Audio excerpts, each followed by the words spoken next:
ছেন্দা, প্যান্ডেলটা তো প্রায় হয়ে গেল। যত সব প্যান্ডেলের টাকা তো পুষ্পাদাই দিয়ে দিল। তো সে টাকাটা ভরপাই করার জন্য গায়ে গায়ে তো চাঁদাটা দায় করতে হবে নাকি? না পুষ্পাদার টাকাটা ধার দিবি, মিটিবি কি করে? পুষ্পাদার তো একটা ব্যবসা আছে নাকি? ওই তো ভাবছি, এত এত টাকা পুষ্পাদার কাছে আমরা ধারলি দুর্গা পুজোয় প্যান্ডেল করছি, কিন্তু গ্রামের সবাই কাছে চাঁদা আদায় করতে হলে 10 টাকা 20 টাকা বালের আমার দিমাগটা গরম করে দেয় তারা। কি করবো বলতো সন্তোষ, এরকম করে কি চাঁদা আদায় করা যায়? তো একটা কাজ কর না, পুষ্পাদা যদি সাথে থাকে তো সবাই ভয়ে দিয়ে দেবে। কি রে বল, আমার মতো স্ট্যান্ডার্ড লোককে তোরা বলছিস চাঁদা আদায় করতে যেতে? তোরা ভাবিস কি করি পুষ্পা ঝুঁক কার কাছে? পুষ্পাদা, রিকোয়েস্ট পায়ে ধরে বলছি, তুমি চলো, নাই তোমার টাকাটা আমরা ঋণী হয়ে রয়ে যাবো।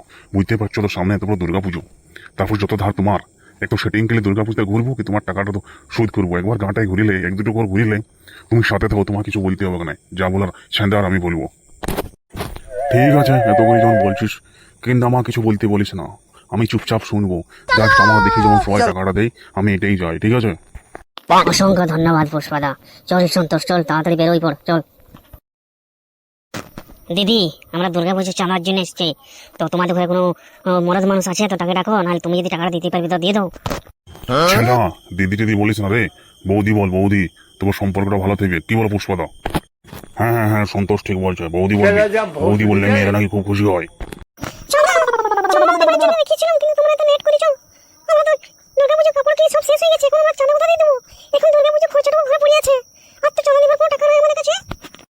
এই জন্য লেউড়ায় নকরাবাজিদের জন্য আমার আসতে মন যায় না। তুই দেখো তাই চলে এলাম, 12 লোকের 12টা কথা শুনে শুনে আমার মাথা গরম হয়ে যায়। বৌদি, ভালোই ভালোই যখন বলছি দিয়ে দাও, গায়ের প্যান্ডেল তো তোমরা যদি না দাও কিছু কিছু টাকা, তবে আমাদের প্যান্ডেলটা যে লাস্টে আমাদের পরের বছর থেকে তো প্যান্ডেল করতেই পারবো না। তোমরা লেট হোক যাই হোক, দুর্গাপূজাতে সবাই রে তো পয়সাটা দিয়ে দিলে ভালো হয়। আর দাদা আছে তো দাদাকে ডাকো। কিছু জানি নাই, ঘরের মালিক আমি, আমার হাতে টাকা লোক আমার হাতে থাকে। বললাম তো এবারের মতো দিতে পারবো না, তুমি পরের বছর এসো, এই বছর পারবো না। কি রে সন্তোষ, এমাকে তো বুঝতেই চাই নাই, কি করবি বল? বৌদি, আমরা বলছিলাম যে দাদাকে একটু ডেকে দাও। তুমি হয়তো কথাটা বুঝতে পারছো না, দুর্গাপুজোর ব্যাপারে খালি হাতে কাউকে তাড়াইতে নাই, খালি হাতে তাড়াইলে পাপ লাগবে। তুমি দাদাকে ডাকো। তোরা মনে হচ্ছে আমার সহজ কথাই বুঝবি না, আমাকে তরিকা ইস্তেমাল করতে হবে। লাস্ট বারের মতো বলছি, তোরা এখান থেকে চলে যা, নাহলে কিন্তু আমি আমার তরিকা ইস্তেমাল করলে না, তোরা দুজন এখানে দাঁড়িয়ে থাকতে পারবি না। বৌদি, তুমি তো জিদ্দি কেন? তোমার যখন বারবার বলা হচ্ছে যে তুমি দাদাকে ডাকো, দাদাকে ডাকো, তুমি ঘরের মহিলা মানুষ তো, তুমি বুঝতে পারছো না আমাদের ব্যাপারটা।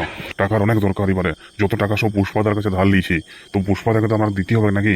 পুজো পারে গেলে সবাই সবাই তো ভুলেই যায় যে কত খরচা না খরচা, কিন্তু পুজো আসার আগে তো আমাকে সেটা ম্যানেজ করতে হবে নাকি? তোরা শুনবি না মনে হচ্ছে। কি রে পুষ্পা, তুই লিবি নাকি চাঁদা? এত খুব আর পাকার গন্ধ শুনবো। আরে আরে, তুমি কি এদেরকে পাকানের গন্ধ শুনিয়ে দিলে নাকি? এরা তখন আজকে উঠতেই পারিবে নাই। ছি ছি ছি ছি, শর্মিলা, তুমি এরকম করছো কেন? কিসের জন্য এই নিরীহ বাচ্চার উপর এমন অত্যাচারটা করলে? তুমি তো জানো তোমার পাকানের গন্ধ যে সঙ্গে সে একটা 24 ঘন্টা উঠতে পারে নাই। তুমি কি বুঝবে, এই দুটো মামাই কত আমাকে পয়সা ডিস্টার্ব করলো জানো? আমি বলছি বারবার যে এবারে চাঁদা আদায় টাকাটা শেষ হয়ে গেছে, এবার দিতে পারবো না, জবরদস্তি করতে থাকে, সেই জন্য আমি মাথা গরম হয়ে দিয়ে দিলাম মুখে ওদের। সে বুঝলুম, কিন্তু তুমি দাঁড়াই থেকো না, খালি ফাঁসি যাবে। ঘরে ঢুকে যাও। আর শোনো, আমি ওদের মুখে জল দিয়ে তোলার চেষ্টা করছি, তুমি ঘরে ঢুকে যাও। পরে যেন আর বুঝতে পারো ওরা কি করে জ্ঞানটা ফেরে হারাইছিল, ঠিক আছে? তুই ট্রিটমেন্ট করে দে।